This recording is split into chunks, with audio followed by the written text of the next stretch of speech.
জনসংখ্যা ও প্রজাবর্গ বছরে বাড়ি যাই থাকে মোর এটা বস্তু কিন্তু কমি যাই থাকে আমার দেহটোর যেটো এটা বস্তু কমি যাই থাকে আয়ুটো কমি যাই থাকে মই তৰণৰ কাৰণে কিবা বস্তু আছে না বৰ ভাল কথা সুধিছে আমাৰো এটোৱে প্ৰশ্ন আমি বিলাকৰ নিমিত্ত ৰজা আমাৰ সতী সন্ততি ৰাজ্যখন আমাৰ বাঢ়ি আছে কিন্তু আমাৰ এটা বস্তু কমি আছে কিন্তু এই কম দিনেৰ ভিতৰত মই তৰি যাব লাগিব এতিয়া তেওঁলোকৰ এজনে কথাটো কলে যে মহাৰাজ কথাটো হল আপনি ভাগৱত জানিব লাগিব কি বস্তু এইটো বলে ভাগৱত মানে ভাই ভাবুকং আপনি ভাবনালব্ধ হব লাগিব আপনি কোৰ পৰা আহিছে কিমান দিনৰ কাৰণে আহিছে আৰু কি লৈ আহিছে ইয়াৰ আগত আপনি 84 লক্ষ জনী পৰিভ্ৰমণ কৰিছে বাকি জন্মত কিন্তু আপোনাৰ ধনীহে আছিল বাণী নাছিল যেনে এটা জিলি পোখলে জি জি জি কৈ মাতিব জানে কিন্তু পানীৰ ব্যৱহাৰ নাজানে এইবাৰ কিন্তু দুৰ্লভ মনুষ্য জন্ম পাইছে আপোনাৰ মুখত বাণী আছে আমি আহি পোৱাৰ লগে লগে আপোনাৰ মনোবেদনটো আপুনি কলে আমিও শুনিলো আমি আপোনাক বাণী দি কথাখিনি কম এইটো ভাৱনা আহিব লাগিব কিন্তু জ্ঞানময় ভাৱনা হ'ব লাগিব সংসাৰ মায়াৰ ক্ষেত্ৰ ইয়াত জন্ম পালে জীৱই মায়াত পৰিবই জীৱই মায়াই মাধুৰী পায় আনন্দৰ সীমা নাই এৰাইতে নাপাৰে কোনো সন্দেহ সুৰুঙা নাই এতিয়া সুৰুঙা ল'ব লাগিলে সাধু সংগ ল'ব লাগিব আপোনাক সুৰুঙা পাব এই জ্ঞানময় বাটেদি গ'লে বৈষ্ণৱীয় জ্ঞানময় বাটেদি যাব লাগিব বাকি আপুনি বাট পাব শাক্ত পাব সৌৰ পাব গানপত্য পাব এনেকুৱা ধৰণে আপুনি বাট পাব কিন্তু সেই বাটেদি আপুনি পৰমৰ লগত যোগাসূত্ৰ স্থাপন কৰিব নোৱাৰিব তেতিয়া পৰম তত্ত্বটো পাব ভাই ভাবুকং গাই জ্ঞানম কোৱা বৈষ্ণৱ তই তত্ত্বটো পাব আমি আচলতে কোনেও দে নহয় আমি প্ৰত্যেকেই পৰমাত্মাৰ বিচ্ছুৰিত অংশ তেওঁ আনিছে আমি ভাৱৰীয়া প্ৰত্যেকে গতিকে আপোনাৰ মনত বৰ ভাল চিন্তা আহিছে এতিয়া মই কথাটো কওঁ ভাগৱতৰ মাধ্যমেৰে ইয়াত আমাক কৈছে বাণীৰে আমাক জ্ঞান প্ৰদান কৰিছে পৰীক্ষিতক গংগাৰ তীৰত বাণীৰে চিকিৎসা কৰিছে কিন্তু অন্য ব্ৰাহ্মণ সমস্তই বা যোগী ঋষি সন্যাসীয়ে তেওঁক উপায় বেলেগ দিছিল ধ্যান কৰিব দিছিলে কোনোবাই পূজা কৰিব দিছিলে কোনোবাই যজ্ঞ কৰিব দিছিলে এনেকৈ কিন্তু ৰজাৰ বিশ্বাস নাহিল কাৰণ সাপডাল আহিব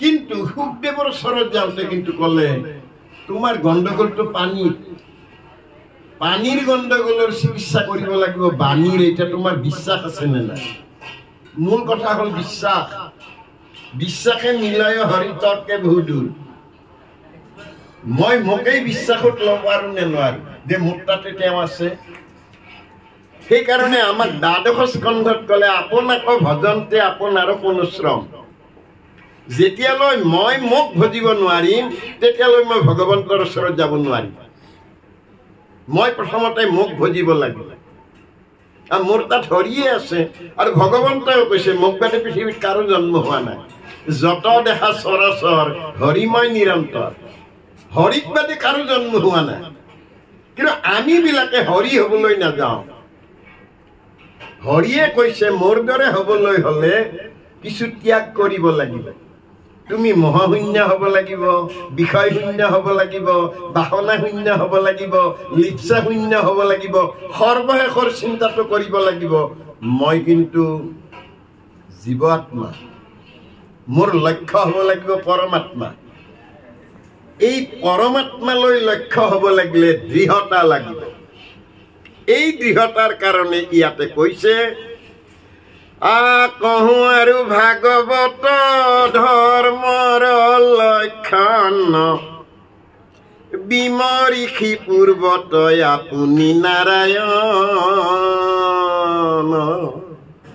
নাৰায়ণে দুখেৰে এটা কাম কৰিছে। তেওঁ যেতিয়া অকলশৰে আছিলে আদি নিৰঞ্জনে, তেতিয়া নিজৰে নামটো নিজেই কৈ আছিল, নাৰায়ণ নাৰায়ণ নাৰায়ণ, মানে আপোন নামৰ মহিমা হৰি আপুনিও নাজানন্ত। যিমানে নাৰায়ণ কৈ আছে সিমানে একোটা দেৱতাৰ জন্ম হৈছে। আৰু এই 33 জন দেৱতা, এই 33 জন যেতিয়া জন্ম পালে, জন্ম পাই প্ৰথম দেখিলে বাপেকক এওঁ নাৰায়ণ কৈছে, যাতে এওঁ যি কৈছে আমিও কম। সিহঁতেও ক'ব ধৰিলে, চৌপাশে ঘূৰি ঘূৰি যেতিয়া ক'ব ধৰিলে, নাৰায়ণে কোৱাটো বাদ দি দিলে, মই আৰু কিয় কওঁ, আনে নাম ল'লেহে শান্তি। আনে যেতিয়া নাম লৈছে নাৰায়ণৰ বৰ সুখ, অন্য মোৰ নাম আনে লয়। এদিন সিহঁতে বাটত আলোচনা কৰিলে, সদায়নো তেওঁৰ নামে আমি ল'মনে, আমাকো যদি এনেকৈ পূজা কৰিলে হয়, কোনোবাই সেৱা কৰিলে হয়। সেইদিনা নাৰায়ণে কৈছে, তোমালোকে মোৰ নাম ল'ব নালাগে। বোলে কিয়? বাটত আলোচনা কৰি আহিছা, কেনেকৈ জানিলে? বা কেনেকৈ জানিলো? মই সকলো গম পাইছোঁ। তোমালোকেও যদি মোৰ দৰে সেৱা পূজা পাব খোজা, মোক ঢাকি নিদিয়া কিয়? কেনেকৈ ঢাকিব পাৰি? থাকিব লাগিব। এই সম্পৰ্কে ইয়াত দিছে যে ঋষি মুখে আন ধৰ্ম কৰায়া বেকত। তেওঁলোকে দেৱাদিদেৱ মহাদেৱৰ ওচৰলৈ পঠিয়াই দিলে যে এইটো তোমালোকে মোক ঢাকিব নোৱাৰা, বৈষ্ণৱে ঢাকিব লাগিব। দেৱাদিদেৱ মহাদেৱ কৈলাশত আছে, তোমালোকে তেওঁৰ ওচৰলৈ যোৱাগৈ, তেওঁক ক'বাগৈ। 33 জন দেৱতাই দেৱাদিদেৱ মহাদেৱৰ ওচৰলৈ গৈ কৰজোৰে প্ৰাৰ্থনা কৰি ক'লে, আমাক পিতৃ নাৰায়ণে কৈছে তো আৰু পিতৃক ঢাকি দিব দিছে। সে কি ক'ব আহিছে? যাৰ চিন্তাত নিৰন্তৰ থাকো, মোৰ ভাৰ্যাৰ লগতে মোৰ সম্পৰ্ক নাই, আৰু তেওঁক মই ঢাকি দিম? আমি কোৱা নাই, আমাৰ পিতৃয়ে নিজে কৈছে। হয় নেকি? তেতিয়াহ'লে মই যাম। এইবুলি দেৱাদিদেৱ মহাদেৱে আহি নাৰায়ণৰ চৰণত প্ৰণিপাত কৰি ক'লে, প্ৰভু এয়া কি শুনো? কথাটো হয়, তুমিওতো দেৱতা, তুমি শ্মশানত থাকা, কিন্তু মই যিটো ক'ব খুজিছো, এই দেৱতাবিলাক স্বৰ্গত থাকে, তুমি সেইটো ক'ব লাগে। কি কয় প্ৰভু? তুমি কেতিয়াও বৈকুণ্ঠৰ নাম নুলিয়াবা, আৰু ঈশ্বৰৰ নাম ল'লে যে তৰি যায় সেইটো কথাও নকবা। তুমি মাত্ৰ ক'ব লাগে যে স্বৰ্গত দেৱতাবিলাক থাকে, এই দেৱতাবিলাকক যাগ যজ্ঞ পূজা পাতাল ইত্যাদি কৰিব লাগে, এইটো কথা ক'ব লাগে। এইটো ক'লে ঋষিবিলাকে শুনিব।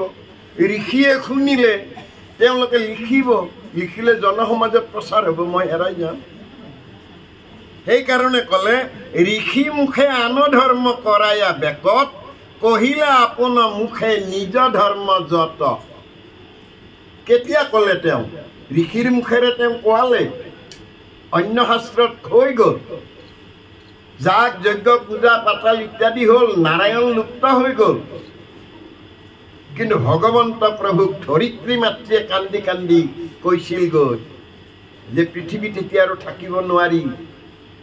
ব্ৰহ্মাকো লগত লৈ নাৰায়ণৰ ওচৰলৈ যেতিয়া গৈছিল, তেতিয়া কৈছিল, হ'ব, সেই ধৰিত্ৰীখন না জল না থল হৈ আছিল, ময়েই সৃষ্টি কৰি থৈ আহিছোঁ, তাতেই যদি ইমান বিমংগল হৈছে, তেতিয়াহ'লে মই গৈ আছোঁ। এইজন প্ৰভু কংসৰ কাৰাগাৰত জন্মগ্ৰহণ কৰিলে।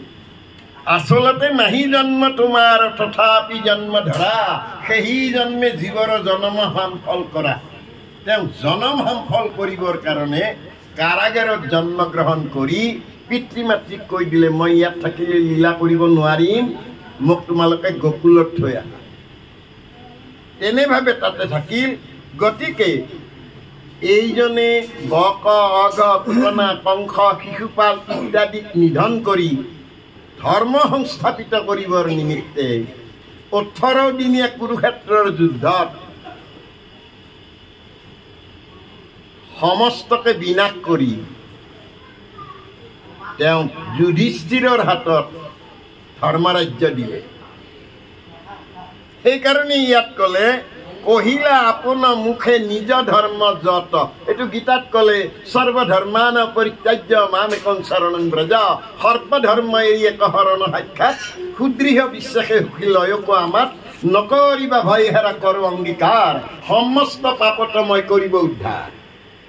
তাকে আমাক ক'লে যে বৃক্ষৰ মূলত যেন আনি দিলা জল, হৈ অতি পিতি জানা ডাল পুষ্প ফল, গুৰিত নিদিয়া যদি ডালত সিঞ্চয়, ডালে মূলে ফলে ফুলে কেহু নাপাও। এই কথাটো ঋষি মুখে আন ধৰ্ম কৰাইয়া বেকত। আজি যে জনসমাজত যাগ যজ্ঞ পূজা পাতাল নানান দেৱতাৰ এই কৰ্মটো ভগৱন্তই কৰিছে। এই কাৰণেই কৰিছে সকলেও মোৰ তাত আহিব নোৱাৰে। তোমালোকে এইবিলাকত ঘূৰি ফুৰা, অনন্তজনী ঘূৰি যদি তুমি ভকতৰ সংগ পোৱা তেতিয়া তুমি এই বাটটো পাবা। সেইকাৰণে আমাক কৈছে তেজ দুৰ্জন সংসৰ্গম, তুমি বেয়াক বাদ দিয়া। ভজ সাধু সমাগম, সাধুৰ সমাগমত বহা কৰা। সাধুৰ সমাগমত বহিলে স্মৰ নিত্য অনিত্যম, অনবৰত স্মৰণ হ'ব মই বৰ বেয়া বাটত আছিলোঁ, এতিয়াহে মই প্ৰকৃত সত্যটো উপলব্ধি কৰিব পাৰিছোঁ। এই কাৰণে তেওঁ ভগৱন্ত প্ৰভুৱে কহিলা আপোনা মুখে নিজ ধৰ্ম যত। এই নিজ ধৰ্মটো তেওঁৰ কি? অনাদৰি আন ধৰ্ম, মাধৱৰ জন্ম কৰ্ম, শুনিয়ক মহন্তৰ মুখে, পৰম মংগল নাম কৃষ্ণ বিষ্ণু হৰি ৰাম, লাজ এৰি গাইবা মহাসুখে। তেতিয়াহ'লে আন ধৰ্মক অনাদৰ কৰিব দিছে, আদৰ কৰিব বাধা কৰিছে। মই বেয়া নাপাওঁ, কিন্তু তোমালোক ভগৱান নহয়, বাকী দেৱতাবিলাক ভগৱন্ত নহয়। ভগৱন্ত হ'বলৈ হ'লে শ্ৰী যশ ঐশ্বৰ্য বীৰ্য বিজ্ঞান আৰু বৈৰাগ্য, সেইজনহে ভগৱন্ত। তেওঁ অনাদি অনন্ত কাৰণৰ কাৰণ, তেওঁ আদি নিৰঞ্জন, তেওঁ নাৰায়ণ। গতিকে ইয়াত আমাক কৈছে যে জাক জানি মহামূঢ় জানা সুখে তৰে। মূঢ়জনো তৰি যাব পাৰে। এইহেন ৰত্নাকৰ অতি মূঢ়, তৰি গ'ল দুকোটি অক্ষৰ, তাকো বুলিব নোৱাৰে, ৰামে বুলিব নোৱাৰে। ইমান দিনে কি কাম কৰিলা? বোলে মাৰিলো। বোলে মৰাটোতো পাৰা? বোলে মৰাটো পাৰো। তুমি এই আম গছডালৰ আঁৰ লৈ সদায় তুমি মানুহ বধ কৰিছিলা। আমডালটো জানা? বোলে আম জানো। তেতিয়াহ'লে মৰা আম কৈ থাকা। বিশ্বাস, কাৰণ যাক মই বান্ধি থৈ গলো এই লতাৰে, সেই দুজনৰ বান্ধ খুলি দি আজি কিন্তু তেওঁলোকে কোৱা, কাৰণ মোৰ সন্তানে নললে, মোৰ ভাৰ্যাগৰাকীয়ে পাপৰ ভাগ নললে, মোৰ পিতৃ মাতৃয়ে নললে, তেতিয়াহ'লে আপুনিহে ল'ব লাগে। যিটো মহাপুৰুষ মাধৱদেৱে ক'লে, আপুনি আপোনা বন্ধু, আপুনি আপোনা শত্ৰু, আপুনি আপোনা ৰাখে মাৰে, হৰিক নভজি নৰে আপুনি হয় নষ্ট, হৰি ভজি আপোনা কটাৰে। তেতিয়াহ'লে মোক তৰাব লাগিব, মোক আনে তৰাব নোৱাৰে। ইয়াত সেইকাৰণে জাক জানি মহামূঢ় জানা সুখে তৰে, অজাতি পাতকি জাক জানিলে নিস্তাৰে। আচলতে মানুহৰ কোনো জাত নাই, জাত আছে। এটা হ'ল ভকত জাত, অভকতৰ কোনো জাতেই নাই। জাতত সিদিনেহে উঠিব পাৰি। মই ঈশ্বৰক যিদিনা চিনি পাম, এই ঈশ্বৰজনক জানিবলৈ তুমি প্ৰাণ প্ৰিয়তম পৰম হৃদয় দেৱ প্ৰাণ প্ৰভু পীতাম্বৰ হে, তুমিহে কেৱলে আত্মা মোৰ। তোমাক নাজানি জ্বৰ মিছা হৰিৰ কহৰি, কিনো মই অজ্ঞানী দুৰ্ঘৰ। আমি ইমান অজ্ঞান, আমি দেহটোক মই বুলি ভাবো, দেহটো মই নহয়। এনেকুৱা দেহ কুকুৰ মেকুৰী গাধ শিয়াল চৰাই চিৰিকটি বাৰে বাৰে পাইছো, কিন্তু এইবাৰ দুৰ্লভ মনুষ্য জন্ম পাইছো। সেইকাৰণে কৈছে দুৰ্লভ মনুষ্য জন্ম, লোভিয়া পশুৰ যজ্ঞ, বিষয়ৰ আশা পৰিহৰা, সন্তৰ সংগত বসি, মুখে হৰি গুণ গায়া, সন্তোষে অমৃত পান কৰা। আজি এইখন অমৃত পানৰ অনুষ্ঠান। এইটো নামামৃত, এইটো কৰ্ণামৃত, এইটো বাক্যামৃত, এইটো শব্দামৃত। ই কিন্তু এদিন জ্ঞানামৃতলৈ ৰূপান্তৰিত হ'ব। যিদিনাই জ্ঞানামৃত হ'ব সেইদিনা এটা জ্ঞানৰ বন্তি জ্বলিব। আজি আমাৰ থাপনাখনৰ সন্মুখত এটা বন্তি দিয়া হৈছে। এই বন্তিটোৰ তেল শেষ হ'লে কিন্তু নুমাই যাব। কিন্তু গুৰুজনাই কৈছে ভিতৰত যদি বন্তি এটা জ্বলে ইহকালৰ পৰা পৰকাললৈ জ্বলিব। তেতিয়াহ'লে মুখে লোৱা নাম, হৃদয়ে লোৱা ৰূপ, তেৱেহে মুকুতি পাইবা কহিলো স্বৰূপ। আচলতে আমাৰ দেহবিলাক একোটা একোটা নামঘৰ। এই নামঘৰটো আমাৰ অনুশীলনৰ কাৰণে লাগে। এই নামঘৰটোত অনুশীলন কৰিব যাওঁতে কিন্তু সেই গৰ্বটো নহয় মই নামঘৰৰ পৰা আহোঁ। বহু ভকতে অৱশ্যে কয় অলপ সময় বহক দেই, মই নামঘৰৰ পৰা আহোঁ। আচলতে আমি নামঘৰত আমি নাযাওঁ, আমি দেহ ৰথখন লৈহে যাওঁ। তাত মোৰতো নিজৰ বুলিবলৈ একোৱেই নাই। পৰম ব্ৰহ্ম মোৰ সন্মুখত আছে, জীৱ ব্ৰহ্ম ময়ে দেখা নাই, মোৰ মায়ে দেখা নাই, মোৰ ভাৰ্যাই দেখা নাই, শব্দ ব্ৰহ্ম ময়ো দেখা নাই। অনুভৱে কৰোঁ। তেতিয়াহ'লে তেওঁৰ বস্তু তেওঁক দিম। বায়ুৱে যেনেকৈ বায়ুৰ লগত মিলি যায়, মই এই মানৱ যন্ত্ৰটো ইয়াত লৈ আহিছোঁ, তেওঁৰ কাম তেওঁ কৰে। মোৰ এটা লাভ হয় ওপৰতে দুৰাচাৰ মনটো আচাৰলৈ আহে। সেইকাৰণে গুৰুজনাই ক'লে দুৰাচাৰ মন মোৰ ৰামকৃষ্ণ বল, ৰামকৃষ্ণ বল মন ৰামকৃষ্ণ বল। 18 দিনীয়া কুৰুক্ষেত্ৰৰ যুদ্ধত অৰ্জুনে আচলতে এটাও বধ কৰা নাই। এজনে কামটো কৰিছে। বৰবৰীয়ে সেই কথাটো কৈ দিছে বোলে এটাও বধ কৰা নাই, এজনে যুদ্ধ কৰিছে, চব কাম এজনৰ। ইয়াতো সেই আমাৰ ভিতৰত থকাজনে তেওঁৰ লগত কৰ্মটো কৰে। মোৰ গৌৰৱ হ'ল মই গুৰু সেৱা কৰোঁ। বহুতে গুৰু সেৱা কৰাটো আনকি কৈ থাকে নকন্দাবি ৰ, নাতিটোক থৈ গৈছে নকন্দাবি ৰ, মই তৎক্ষণাত যাই আছোঁ। প্ৰভু আজি আৰু বেয়া নাপাবা, আজি ইমান তেল, আজি ইমান তেল। তেতিয়াহ'লে আমি সচেতন হ'ব লাগে। আমি কোনো আমি নহয়, আমিবিলাকৰ ভিতৰত থকাজনৰ সম্পৰ্ক। গতিকে আমি অজাতি পাতকী এই পৰম সত্যটো জানিলে আমি নিস্তাৰ পাম। কাৰণ গুৰুজনাই বাৰে বাৰে কৈছে, ভগৱন্তই কৈছে যত দেখা চৰাচৰ হৰিময় নিৰন্তৰ। হৰিক বাদে বেলেগৰ জন্মই হোৱা নাই, সকলো হৰি। এবাৰ অৰ্জুনৰ লগত কৃষ্ণই দ্ৰুত বেগে বায়ু বেগে ৰথত গৈ থাকোঁতে হঠাৎ যেতিয়া ৰাখি দিলে, অৰ্জুন চিটিকি পৰিব খুজি থাপ মাৰি ধৰি ক'লে সখী ইমান বায়ু বেগে আহি তুমি হঠাৎ ৰাখি দিলা। বোলে এই খেতিয়কজনে বোকা পানীৰ মাজত হাল বাই আছেতো, তেওঁ হাল বাই আছে, তোমাৰ কি হ'ল? বোলে মোৰ তাকেইতো কথাটো ক'ব ওলাইছোঁ। এই তেওঁ নাঙলখন দাঙি দিছে, বহুত জাবৰ বাজিছে, এচাৰিডালেৰে জাবৰবিলাক বগৰাই যেতিয়া দিছে মোৰ ৰথখন ৰৈ গ'ল।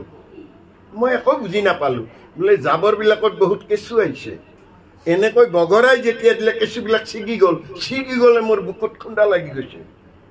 সখী কি কোৱা? ক'ত কেঁচু, ক'ত তুমি? সখী কেঁচুবিলাকো ময়েই।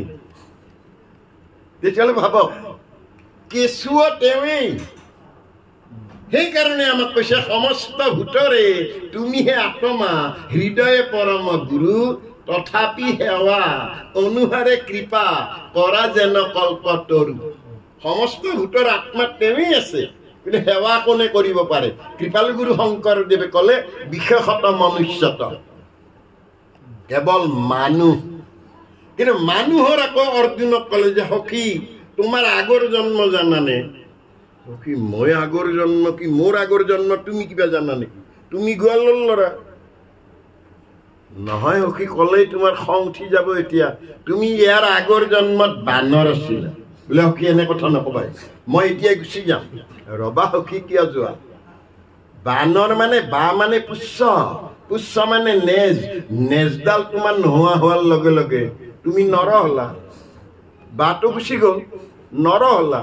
সখী নৰ কেইবিধ জানানে? কি যে কোৱা, কি নৰ আৰু কেইবিধ? এবিধ নহয়, নৰ দুবিধ, এবিধ হুচ আৰু এবিধ বেহুচ। হুচে সদায় জানে ময়ে মই নহয়, মোৰ ওপৰত আৰু এটা মহাশক্তিয়ে মোক চলাই আছে।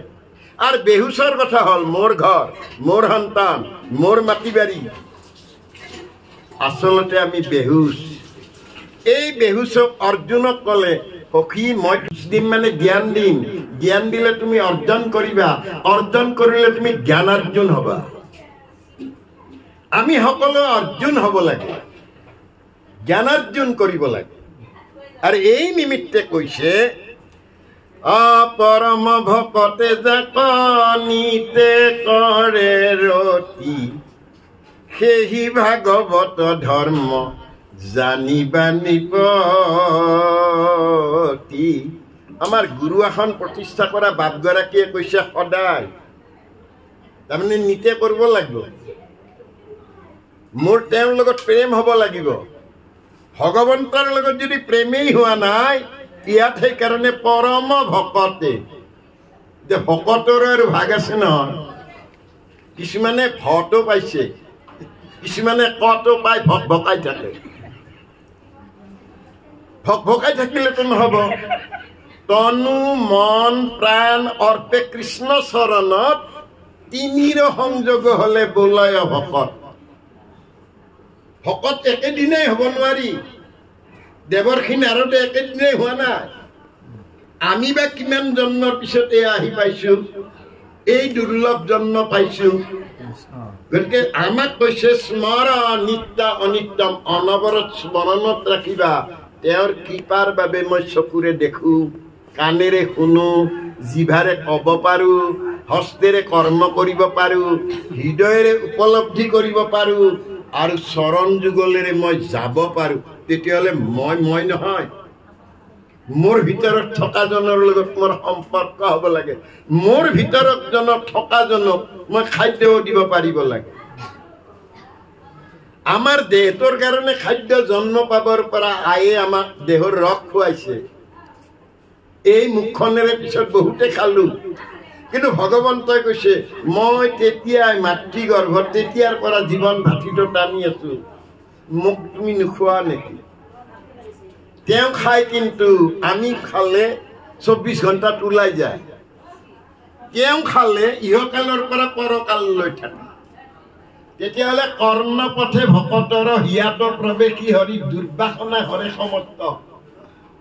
আমাৰ দেহবিলাক দুৰ্বাসনাৰ ভাণ্ড।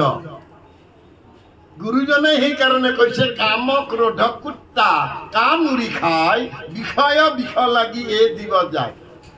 কাম ক্ৰোধ লোভ মোহ মদ মাচৰ্য ঈৰ্ষা অসূয়াৰটো ভাণ্ড।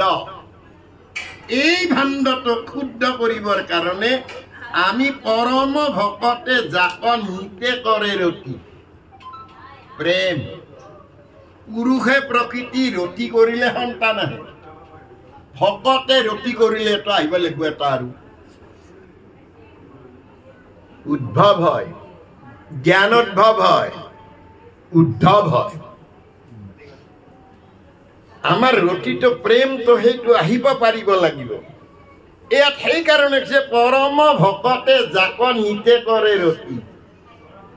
সদায় সদায় মই তেওঁৰ লগত, কাৰণ তেওঁহে আছে, মইতো নাই। মই ইমান জন্ম পালো, এই অনুভৱটো মোৰ কেতিয়াও নাহিল। এইবাৰ কিন্তু দুৰ্লভ মনুষ্য জন্মত মই অনুভৱ কৰিব পালো। এই অনুভৱটো মোক কৰাই দিলে কোনে? অলপ আগতে উবা নৰলোক হৰি ভজিয়ক বুলি গালে। তেতিয়াহ'লে কৃপালুগুৰু শংকৰদেৱে অসমীয়া সমাজখনক এটা জ্ঞানৰ বন্তি দিবলৈ ওলা। আৰু এই জ্ঞানৰ বন্তি দিবলৈ যাওঁতে তেওঁক বহুত জীৱনত কষ্ট পালে, যদিও নিদিয়াকৈ নাথাকিলে, আমাক দিলে। আমিহে পালন কৰি তাক ৰাখিব পৰা নাই। এইটো আমাৰ দুৰ্ভাগ্য। ইয়াত সেইকাৰণে কৈছে পৰম ভকতে যাক নিতে কৰে ৰতি। ৰতি হ'ব লাগিলে স্থিতি লাগিব। আমি গৃহত আহোঁতে ঘৰ এখন এৰি থৈ আহিছো প্ৰত্যেকেই। আমাৰ লগত কিন্তু 3টা বস্তু আহিছে, সতগুণ আহিছে, ৰজগুণ আহিছে, তমগুণ আহিছে। নঙলামুখ যেতিয়া পালো, সকলেও আমাক হাতযোৰ কৰি দিলে। হাতযোৰ কৰোঁতে সৰু ল'ৰা ছোৱালী হাতত আহিলে জানো মনে মন থাক বুলি কৈ দিয়ে। আমাৰ লগত অহা কথাই ৰজগুণ আৰু তমগুণে যাব পাৰিম নে? মনে মন থাক। গতিকে সিহঁত আমাৰ তাত লিপিত খাই আছে। আমি ইয়াত শতগুণত আহিলোঁ। ভগৱন্ত কিন্তু নিৰ্গুণ, ভাগৱত নিৰ্গুণ, স্থিতিমূল। মানে নিৰ্গুণত স্থিতি, নিৰ্গুণত ৰতি, নিৰ্গুণত মতি, নিৰ্গুণত গতি, নিৰ্গুণত স্থিতিৰ যদি গণ্ডগোল হৈছে প্ৰাপ্তি নহয়। সেইকাৰণে আমাৰ এই মহাপুৰুষীয়া ধৰ্মটোত আপুনি দেখিলে সূতা এডালে গাঁঠি থোৱাৰ দৰে আপুনি যেতিয়া প্ৰসংগ কৰিছে একেলগে বহি লৈছে, উঠি যাব নোৱাৰে। স্থিতি লাগিব। পিতৃৰ শিৰৰ বিন্দুটো মাতৃগৰ্ভত স্থিতি লাভ কৰাৰ কাৰণে আমি সন্তানটো পাওঁ। তেতিয়াহ'লে আমাকো কৈছে যদি ভগৱন্তক পাব বিচাৰিছা, বুজিব বিচাৰিছা, জানিব বিচাৰিছা, তোমাৰ স্থিতিটো শুদ্ধ কৰা। এই স্থিতি কিন্তু গুণত নহয়, নিৰ্গুণত। কাৰণ ভাগৱত নিৰ্গুণ। কাৰণ ভাগৱত আগতেই কোৱা হৈছে যে তুমি ভাৱনা লব্ধ হ'ব লাগিব, জ্ঞানময় ভাৱনা লাগিব, বৈষ্ণৱীয় জ্ঞানময় ভাৱনা লাগিব, তেতিয়া পৰম তত্ত্বটো পাবা। তুমি দে নোহোৱা, তেতিয়াহ'লে আমিবিলাকো কোনেও আমি নহয়, সকলো তেওঁ আছে। আমাৰ উপলব্ধি আমাৰ নহয়, আমি নিজৰ লগত চিনাকি হোৱা নাই। এইটো মহাপুৰুষ মাধৱদেৱে সেইকাৰণে ক'লে আত্মা ঈশ্বৰক লাগ প্ৰত্যক্ষ হততে পাই, নাপাই জানা তাংক অবিদ্যা, অবিদ্যা নাখিলে লাগ, কৃষ্ণক পাবে লাগ, কণ্ঠলগ্ন বস্তুক সাক্ষাৎ। মই আত্মা ঈশ্বৰৰ লগত মোৰ চিনাকি হৈছে নাই? মই প্ৰথমতে আত্মা ঈশ্বৰৰ লগত চিনাকি হ'ব লাগিব। আৰু মই যেতিয়া চিনাকি হ'লোঁ তেতিয়া মই দেখিলোঁ সকলোৰে তাত আত্মা আছে, প্ৰত্যেক তেওঁ বিনে ইয়াত কোনো অহা নাই। ইয়াত এই নিমিত্তে কৈছে, ৰজাক কৈছে, সেহি ভাগৱত ধৰ্ম জানিবা নিপতি। আমি ৰাতিপুৱা সাৰ পাই উঠাৰ লগে লগে ত্ৰিলোক্য ঈশ্বৰ, তিনি লোকৰ ঈশ্বৰক আমি স্মৰণ কৰিব লাগে। তুমি এটা নতুন দিন দিলা, মই তোমাৰ কৃপাত মই সাৰ পালোঁ। আচলতে ৰাতি শুই থাকোঁতেইতো যায় বহুত মানুহ, মোক যে সাৰ পুৱাই ৰাখিছে, তেতিয়াহ'লে তেওঁক ধন্যবাদ দিব লাগে। মানে ত্ৰৈলোক্য ঈশ্বৰ হৰি, চৈতন্য স্বৰূপ কৃষ্ণ, লক্ষ্মীকান্ত বিষ্ণু মোৰ স্বামী, তোমাক বান্ধৱ জানি, তোমাৰ আজ্ঞাক মানি, তোমাৰ সেৱাৰ অৰ্থে আমি। তেতিয়াহ'লে আমাক সেৱাৰ বাবে আনিছে। মোক আৰু এটা দিন দিলে। এডাল বৃক্ষই যেনেকৈ নিৰন্তৰ আপোনাক জীয়াই থাকিবৰ কাৰণে অক্সিজেন দি আছে, আমাকো সেৱাৰ বাবে ৰাখিছোঁ। আমি আগতেই ভাবি লওঁ, এতিয়াতো নমৰোৱে, 90, 95, 80, 82তে মৰি এতিয়া পাই দে, কেতিয়াও হ'ব নোৱাৰে। কোন মুহূৰ্তত কচু পাতৰ পানীৰ লেখীয়া জীৱন। আমি যেতিয়াই উপলব্ধি কৰিছোঁ তেতিয়াই সমৰ্পণ কৰিছোঁ।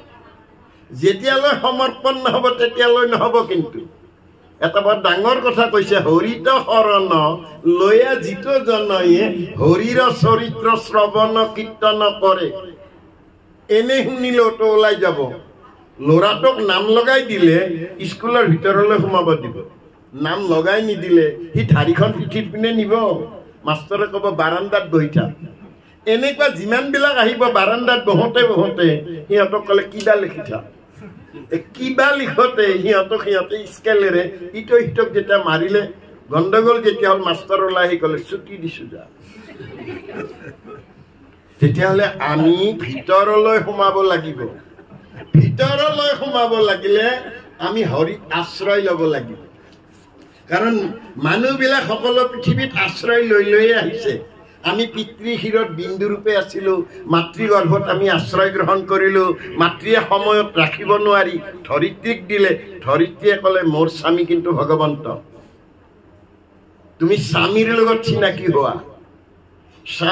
ধৰিত্ৰীয়ে ক'লে তেওঁৰ চৰণৰ খোজ মইহে চিনি পাওঁ, যাৰ ধ্বজ বজ্ৰ জব অংকুশ পদ্ম। এইজনাৰ চৰণ কমলত তুমি আশ্ৰয় গ্ৰহণ কৰা। আশ্ৰয় গ্ৰহণ কৰিলে আচলতে পুৰণি জীৱনক বধ কৰি এটা নতুন জীৱনৰ বাটেদি যাব লাগে। মানুহে বধটো কৰিব নোখোজে। পুৰণি জীৱনটোক তুমি বধ কৰা, মই সত্যৰ পৰা মহাসত্যলৈ গমন কৰিম, এই ভাৱনাটো ল'ব লাগিব। সেইকাৰণে এওঁ কৈছে যে কৰৈ যিটো ভাগৱত ধৰ্মক আশ্ৰয়, কদাচিত তাৰ আৰু নাহিকয় হয়। সৰু নিজৰা এটাই যেতিয়া উপনৈত পৰি গ'ল, আৰু ভয় নাই, নিজৰা থাকোঁতে ভয় আছিল, বালিত যদি যাবলগীয়া হ'ল শুকাই যাম। উপনৈত যেতিয়া পৰিল অলপ গাভৰু হৈ উঠিলতো, বাটত থকা সাগৰীডাল উঠি সুহুৰিয়াই যায় যে মই বেলেগ, এতিয়া সেই নিজৰা মই এতিয়া নাই।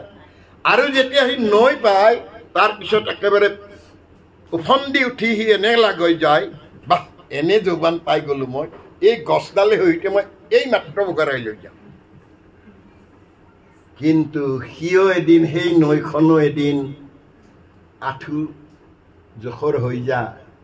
তাৰমানে আমাৰ জীৱনটো, এই জীৱনটো এদিন শিশু আছিল, কৈশোৰ হ'ল, বাল্য হ'ল, যৌৱন প্ৰাপ্ত হ'ল, এদিন এই দেহলৈ বাৰ্ধক্য আহিব। হে জীৱন, এবাৰ অনুভৱ কৰাচোন, য'ৰ পৰা আহিছা তালৈকে যাবলৈ হ'লে তেওঁৰ লগত চিনাকি হোৱা, আৰু চিনাকি হোৱাৰ কাৰণে বাটটো সাধু সংগ অনুসৰা, শ্ৰৱণ কীৰ্তন কৰা, পৰিহৰা পাখণ্ড আচাৰ, বেয়াবিলাক বাদ দিয়া তুমি। আই উপজয় আপুনি দেখা ভকতিৰ বল, আন ধৰ্মে কৰ্ম নকৰিলাত সমস্তে পুণ্য ফল। আজি যদি বাহিৰৰ মানুহ এজন আহি চাই, তেওঁ ক'ব কি কৰ্ম কৰি আছিলে, একো কৰা নাই।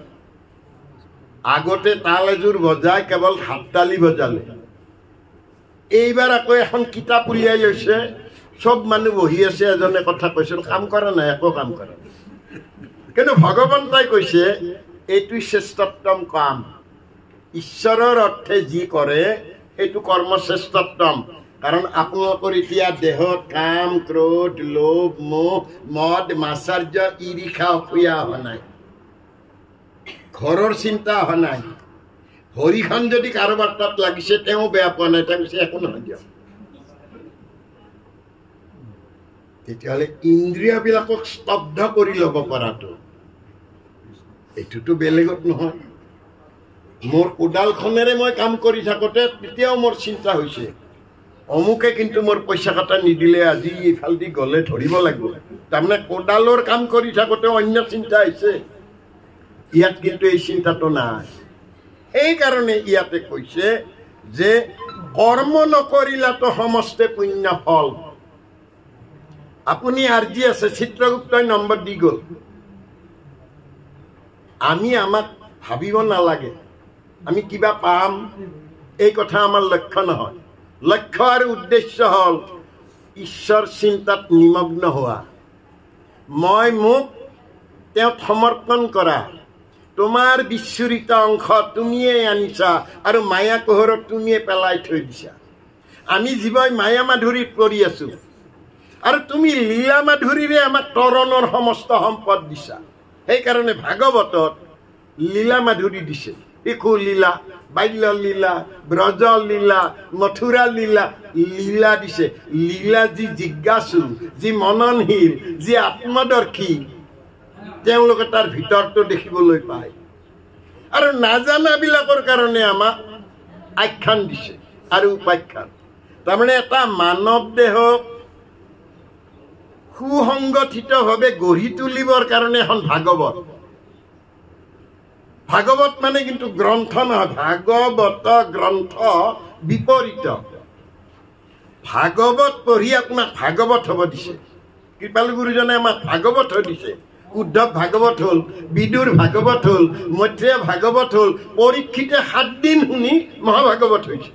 কিন্তু আমিতো ভাগৱতে কৰি আছো, ভাগৱতটো হ'ব পৰা নাই। তেতিয়াহ'লে আমাৰ ভাৱনা সকলোখিনি আমি জাপি দিব পৰা নাই। আমি ঘৰত ইয়াৰ পৰা ওলাই গ'লে আপোনাৰ প্ৰথম কথাটো হ'ল দেৰি হ'ল, ইমান দেৰিকৈ মোৰ মানুহ অহা কথা আছে, মই অহা কথা নাছিল, ভদ্ৰতাৰ খাতিৰত, তাৰমানে ভদ্ৰতাৰ খাতিৰত আহিছে। এনে ব্যৱস্থা যেতিয়া হ'ব, মই কেতিয়া ভকত হ'ম? আমি সমৰ্পণ কৰিব লাগিব। আজিৰ দিনটোৰ উপাৰ্জন অহাকালিৰ দিনটোৰ মূলধন। আমি আচলতে মূলধন আৰ্জিব আহিছোঁ। এই যে নাম ধন দিয়া মোকে কিনাব নমালি, দাহ পায় নলোৱা কমন ঠাকুৰে, আমি নাম ধন অৰ্জন কৰিব আহিছোঁ। বাকী ধনেৰে মই তৰিব নোৱাৰিম। ইয়াত আন ধৰ্মে মন্ত্ৰ তন্ত্ৰ ছিদ্ৰ বহু হয়। অন্য দেৱ দেৱতাক পূজা কৰিবলৈ হ'লে তন্ত্ৰ মন্ত্ৰ বহুত ব্যৱহাৰ তাকো আকৌ মই ঠিকাতে দিব লাগিল মইতো নিজে কৰিব নালাগে মই তেওঁক দায়িত্ব দিলোঁ আৰু তেওঁক যদি ক'লোঁ দেও মোৰ মানুহ বহুত আহিছে এতিয়া নালাগে মই বিদায় দিওঁতেই লাগিব তাৰমানে মই কৰিম যে তুমি বা কি কৰিলা ভগৱন্তই কৈছে কেতিয়াও হ'ব নোৱাৰে তুমি ইয়াতে বহা তুমি শুনা তুমি মই হৈ যাবলৈ চেষ্টা কিয় নকৰা আমি প্ৰত্যেকেই ভগৱন্ত হ'ব লাগে আৰু এই ভগৱন্তক পাবলৈ আমি ভকতিৰ আশ্ৰয় ল'ব লাগিব তাকেই মহাপুৰুষ মাধৱদেৱে গীতাৰ পৰা আনি ক'লে ভগৱন্ত ভক্তিযুক্ত পুৰুষৰ আত্মবোধ আত্মাত বোধ আহিব লাগিব মাধৱৰ প্ৰসাদে মিল ভগৱানক ভক্তিৰে পোৱা যায় আৰু এই মাধৱ মাৰ্থে লক্ষ্মী ধৱ অৰ্থে স্বামী লক্ষ্মীৰ স্বামী অৰ্থাৎ নাৰায়ণৰ কৃপা হ'ব লাগিব মোৰ তাত বোধ আহিলে না যে মই এই দুৰ্লভ মনুষ্য জন্ম পাই মই ভগৱন্তকে চিনি নাপালো মই অন্য দেৱ দেৱীকহে চিনি পালো গতিকে মই বোধটো আহিব ভগৱন্ত ভক্তিযুক্ত পুৰুষৰ আত্মবোধ তেতিয়াহ'লে আমাৰ তাত পুৰুষ আছে ভগৱন্ত আইসকলৰ তাত পুৰুষ ৰূপে আছে আমাৰ তাতো পুৰুষ ৰূপে আছে এতিয়া এই পুৰুষৰ আত্মবোধ হ'ব লাগিব আত্মবোধ মই কৰোঁ বুলি কৰিব নোৱাৰো তেওঁৰ কৃপা লাগিব আপোনাৰ ঘৰত টিভিটো আছে কাৰণে আপুনি দিলেইতো নাবাজিব চেণ্টাৰত নাবাজালে বজাব লাগিব তেতিয়াহ'লে ভগৱন্ত ভক্তিযুক্ত পুৰুষৰ আত্মবোধ মাধৱৰ প্ৰসাদে মিলয় কৃষ্ণৰ কৃপাত যেবে গুচয় সংসাৰ ভয় এই মানে গীতাৰ নিৰ্ণয় কৃষ্ণ মানে আপোনাৰ আনন্দ আহিব লাগিব যি কথা জানিলে যি কথা বুজিলে মনলৈ বিমল আনন্দ আহি যায় এইজন ভগৱন্ত তাকে পাব লাগিব ইয়াত আনি আনি ক'লে শুনিয়ক ভাগৱত ধৰ্ময়া আছে যত ও কৰিব বেকত আজি তোমাৰ আগত হে মহাৰাজ মই ভাগৱত ধৰ্ম কওঁ এই ভাগৱত ধৰ্মৰ মাজত মই আৰু এটা কথা সোমাই দিম এহাল বুঢ়া বুঢ়ী আছিলে সিহঁতৰ ল'ৰা তিনিটা দেহ মাৰি খেতি কৰে ডাঙৰজনক পঢ়াওঁতে পঢ়াওঁতে সি ইঞ্জিনিয়াৰ হৈ গ'ল সি আৰু চহৰতে ঘৰ বনাই থাকিলে ঘৰলৈ নাহে গাঁও ইমান লেতেৰা ধূলি বালি ইয়াত আৰু কিয় আহোঁ তাতেই থাকে দ্বিতীয়জনক পঢ়া শুনা কৰাই সি BA পাছ কৰি পেলাই সি আৰু ঠিকা কৰিলে তাৰো টকা পইচা বহুত হ'ল চহৰত থাকিলে সি গাঁৱলৈ আৰু নাহে বুঢ়াৰ এটা চিন্তা হ'ল যে দুটা ল'ৰাই বাহিৰত গুচি গ'ল সৰুটোক পঢ়ালে যদি ইও গুচি যায় গতিকে অলপ আখৰ চিনি পোৱা হোৱাৰ পিছত তাক ক'লে বাচ্চা আৰু পঢ়িব নালাগে মোৰ ইমান মাটি বাৰী এইবিলাক চম্ভালিলে হ'ব বাপেকৰ কথা মতে সি খেতি চম্ভালিলে যিমান টকা পইচা আহি যায় ধান বিক্ৰী কৰি পায় সেইবিলাকে বুঢ়াই এটা বৰ ডাঙৰ ঘৰ বনালে ঘৰ বনাই গাঁৱৰ মানুহক পঠিয়াই দিলে যে ইঞ্জিনিয়াৰৰ ওচৰত যা আহিব দিবি ঘৰটো মই ভৰাব লাগে যে ঘৰ ভৰাবৰ কাৰণে সোধে পিতা ভালে আছে নাই বোলে আছে কিয় যাব লাগে সেইটো নাজানো আহি পেলাই ক'লে যে নাহেতো ভালে আছে নে খবৰটোহে সুধিলে হয় নেকি আৰু এদিন পঠিয়াই দিলে যা গা বেয়া বুলি কবি সেইদিনা কিন্তু ক'লেগৈ পিতাৰ আৰু গা বেয়া কিন্তু হয় নেকি মাটি বহুত মাটিটো ভগাই ল'ব লাগিব বাৰু মই যাম দে যাম মাটিৰ ভাগ লাগে আহিয়ে বাপেকে শুই আছে শুই থকাৰ কাষত গৈ পেলাইছে পিতাই আছেনে দেহাটো ভালে কোনোমতেহে আছো ঘৰ এটা বনাইছোঁ কাৰোবাৰ মুখত শুনিছোঁতো আমাৰ ইমান ঘৰ আমিতো তাতেই থাকোঁ চহৰতেই আৰু তো মাজু ডেকাও তেনেকৈ থাকে কিহৰ কাৰণে লাগে ঘৰ বোলে ঘৰ এটা বনালোঁ কিন্তু ঘটনা ঘৰটো ভৰাব লাগে হয় নেকি ঠিক আছে মই এবাৰ চাই যাম বাৰু এইবুলি চাব গ'ল ঘৰটো ইমান ডাঙৰ, ঘৰটো কি ভৰাব লাগে, পিতা বুঢ়া হৈছেতো, মৰাৰ আগে আগে মনৰ কামনাটো পূৰণ কৰোঁ। হ'ব ঘৰটো ভৰাই দিম, মাটিখিনি ভগাব লাগিছিল, মইতো ডাঙৰ ল'ৰা হিচাপে এটা ভাগ পাম। বা মাটিৰ ভাগটোহে আগে সুধিছা? হ'ব হ'ব যি পাবি, ঘৰটো ভৰাই দে, হ'ব কালিয়েই। হয়, তেওঁ তেনেকৈ ডেস্ক বেঞ্চ টেবিল এই আপোনাৰ ফুলদানি এনেকৈ একদম ভৰাই দিলে। বুঢ়াক ক'লে বলচোন বল চাবি বল, মই কিমান টকা খৰচ কৰি পেলাই আনিছোঁ, হয় নেকি? এইবুলি লৈ আহি গাড়ীত ভৰাই লৈ আহি কান্ধত ধৰি পেলাই আনিছে। চাচোন দেখিছা না, খালী আছে দেখোন। ক'ত খালী আছে? জাগাই নাই, জাগাই নাই, ওপৰডোখৰ খালী আছে, ওপৰত আৰু কি খালী থাকিব? মাথা নষ্ট হৈছে, নিজক নিজে কৈছে। বুঢ়াই শুনিছে মাথা নষ্ট হৈ গৈছে। আমি বুঢ়া হৈছেতো, মাথা নষ্ট হৈছে আমাৰ।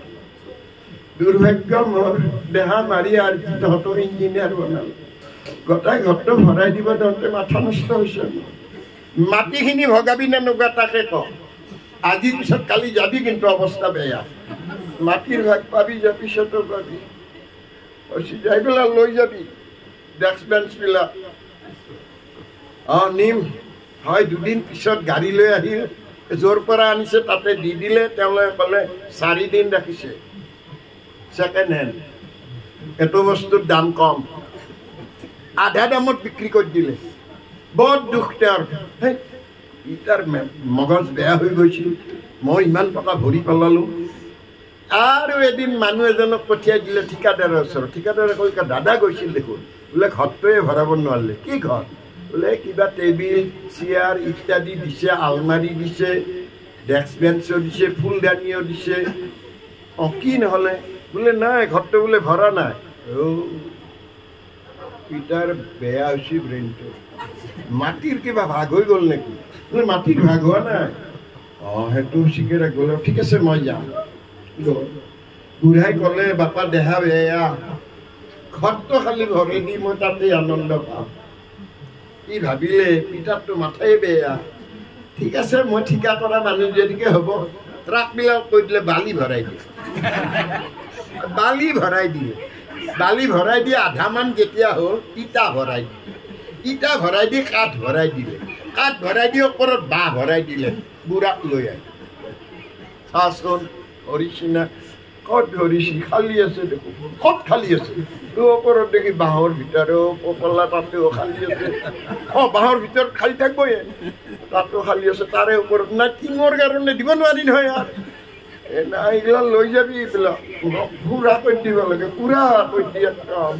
ক'তো খালী থাকিব নালাগিল। তাৰো বৰ দুখ লাগিল। ই ক'লে নিম এইবিলাক, মাটিখিনি ভগাব লাগে। ভগাম যা, মাটি ভগাম, মাটিৰ ভাগ লাগে, ঘৰ পুৰা কৰি দিব নোৱাৰা মোৰ। সৰু ল'ৰাটো ক'লে বাপা ঘৰটো পুৰা কৰিব লাগে। দাদাহঁত আহিছে, তেওঁলোকে নোৱাৰিলে বোলে। নাই, নোৱাৰিলে। দাদাহঁতে নোৱাৰা কাম মই এটা কেনেকৈ কৰিম সেইটো নাজানো। মই মৰাৰ আগে আগে ঘৰটো পুৰা কৰি দিব লাগে, মোক একেবাৰে খালী নাথাক। হ'ব হ'ব, এতিয়া ৰোৱনীৰ সময়। মই 8 গৰাকী ৰোৱনী ধৰিছোঁ। ৰাতিপুৱাই মই কঠীয়া তোলোঁ, পথাৰতে মই চাহ বনাওঁ, মইহে জানো। সেইকাৰণেতো কৈছোঁ বিয়া বাৰু কৰা। সেইবিলাকৰ নাম নলবি এতিয়া, মোৰ কাম বহুত আছেতো। কাম আছে যদি আছে দে, মোৰো কামটো তই কৈ দে, ঘৰটো পুৰা কৰি দে। গধূলি আহি ভাবিম।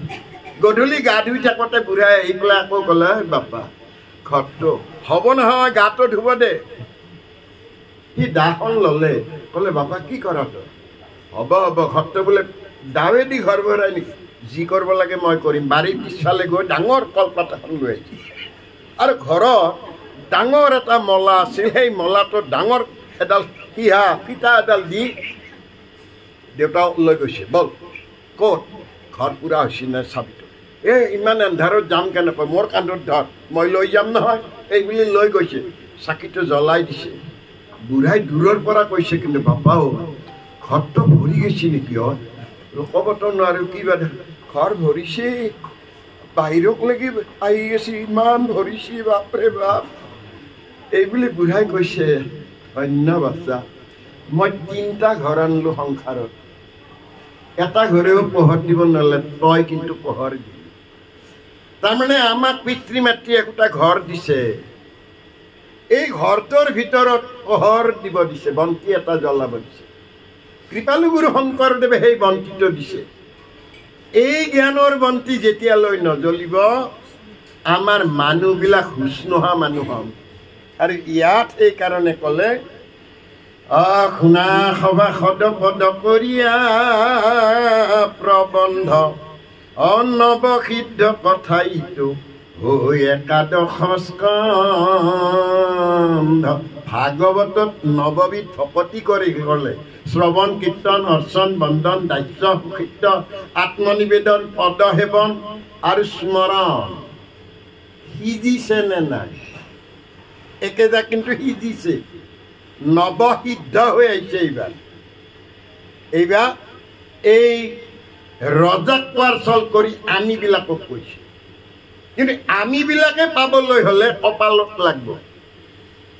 এইটো একাদশ স্কন্ধ, প্ৰথম দ্বিতীয় স্কন্ধে চৰণ দুটয়, তৃতীয় চতুৰ্থে যাৰ হৈ উৰুদয়, নাভি দেখে পঞ্চম ষষ্ঠমে বক্ষস্থল, সপ্তমে অষ্টমে কৰ কমল যুগল, কণ্ঠ দেখে নৱম দশমে যাৰ তুণ্ড, একাদশে ললাট দ্বাদশে ভৈলা মুণ্ড। ভাগ্য থাকিব লাগিব। হৰিৰ নাম পাওঁ বুলি পাব নোৱাৰি, হৰিত আশ্ৰয় লওঁ বুলি ল'ব নোৱাৰি, শিকালত থাকিব লাগিব। আমি বা ক'ৰ পৰা আহিছোঁ? দৈত্য কুলৰ নে অসুৰ কুলৰ নে সৰ্প কুলৰ? আমি ক'ৰ পৰা আহিছোঁ আমিতো আমাক নাজানো, আমাক কিন্তু আনে জানে। বাটেৰে গৈ থাকোঁতে যদি কাষেৰে অহাজনে হাত মাৰি পেলাই মাৰি দিয়ে পিঠিখনক, কেনে খবৰ ভালনে? সি কৈছে দে ইমান জোৰে মাৰিছা, হে একো নহয় দে, তেতিয়াহ'লে জানিব সি দৈত্য কুল, সি মাৰি সুখ পায়। সৰ্পকুলৰ জনে আহি পেলাই এনেই কৈ দিছে তোৰ ধান খালে আজি অমুকাৰ, কাৰণ তাৰ লগত গণ্ডগোলটো লগাই দিয়ে। তোৰ ধান খালে আজি অমুকাৰ, অমুকাৰ গৰু একদম চেচ কৰি দিলে। মই হ'লেতো ভৰি ভাঙি দিলোঁ, তাক লগ পালে মাথা ফালি দিবি তই, আমি আছোঁ নহয়। ই সৰ্পকুলৰ। আৰু পথাৰলৈ গৈ যদিহে কৈছে বঢ়িয়া পাঠাও এইটো বাগেৰে যাওঁতে, তেতিয়াহ'লে অসুৰ কুলৰ। কাৰণ বেলেগ আৰু ইয়াত নাই, এহিতে স্বৰ্গ, এহিতে নৰ্ক, এহিতে বৈকুণ্ঠ ধাম, আৰু এখন বৈকুণ্ঠ নাই। একান্ত ভকত হবে নিৰ্গুণ কৃষ্ণৰ গুণ গাৱে সদা বকিয়া যথাত, বৈকুণ্ঠক কৰি হৰি যোগীৰ হৃদয় এৰি থাকা হৰি সাক্ষাতে তথাত। আজি এইখন বৈকুণ্ঠ, বৈ অৰ্থে মায়া, কুণ্ঠা মানে নাই, য'ত মায়া নাই। এই যে আপোনালোকৰ দেহত মায়া নাই, কাৰণ ঘৰৰ কথা চিন্তা কৰা না, নিজৰ দেহৰ ইন্দ্ৰিয়বিলাকৰ চিন্তা কৰা না, আপুনি এক ঈশ্বৰৰ চিন্তা কৰি আছে। গতিকে ঈশ্বৰক চিন্তা কৰি থাকিলে নিজৰাতৈ যেনেকৈ পানীত লগ লাগিলে সি পানী, বায়ুৱে যেনেকৈ বায়ুৰ লগত, আমিও তেনেকৈ পৰমেশ্বৰৰ বিচ্ছুৰিত অংশ। আমি মাত্ৰ চিন্তা কৰিব লাগে তুমি প্ৰাণপ্ৰিয়তম মই কেতিয়া লগ পাওঁ। আমাক এই লগ পাবৰ কাৰণে ইয়াত চৰিত্ৰ দুটা দিছে, এটা ধ্ৰুৱ চৰিত, এটা আপোনাৰ প্ৰহ্লাদ চৰিত। চৰিত্ৰ দিব যায় কিন্তু কৈ দিছে বোলে তিৰি দুটা দেই, আমাৰ প্ৰত্যেকৰে তিৰি দুটা, মাইকী মানুহজনীৰো তিৰোতা দুটা, মতা মানুহটোৰো তিৰোতা দুটা, এটা ৰুচি এটা নীতি। তাতে কৌশল কৰি কৈছে যে ৰুচিৰ এইটো, আমি নীতিক বেয়া পাওঁ। গীতা ভাগৱতৰ মতে কথাটো হয়, ল'বৰে মন যায়, কিন্তু আৰু হলিও দিছে, সেইটো হ'ল ৰুচি। নীতিয়ে কৈছে, তেওঁ বাৰে বাৰে ক'লেও যে গীতা আৰু ভাগৱতৰ এইটোৱে পৰম তত্ত্ব, আমাৰ ল'বৰ মন যায়, কিন্তু আৰু হলিও আৰু আগৰ পৰা আছেতো। তেতিয়াহ'লে ৰুচি, এই ৰুচি আৰু নীতি প্ৰহ্লাদৰ দ্বাৰা আমাক বঢ়িয়াকৈ কৈ দিলে যে দৈত্য কুলত জন্ম পালেও, অসুৰ কুলত জন্ম পালেও সাধু সংগ অনুসৰণ কৰিলে ই দেৱকুলৰ হৈ পৰে। কাৰণ দেৱৰ্ষি নাৰদক কয়াধুই গৰ্ভত থাকিয়ে তেওঁ পাই সকলোখিনি পাই গ'ল। আমাক তাকো ক'লে, তাৰমানে অসুৰ কুলৰে আমি দেৱকুললৈ আহিব পাৰোঁ। পুৰঞ্জনৰ মাধ্যমেদি আমাক ক'লে, মৃত্যুৰ মুহূৰ্তত পুৰঞ্জনৰ চিন্তা হ'ল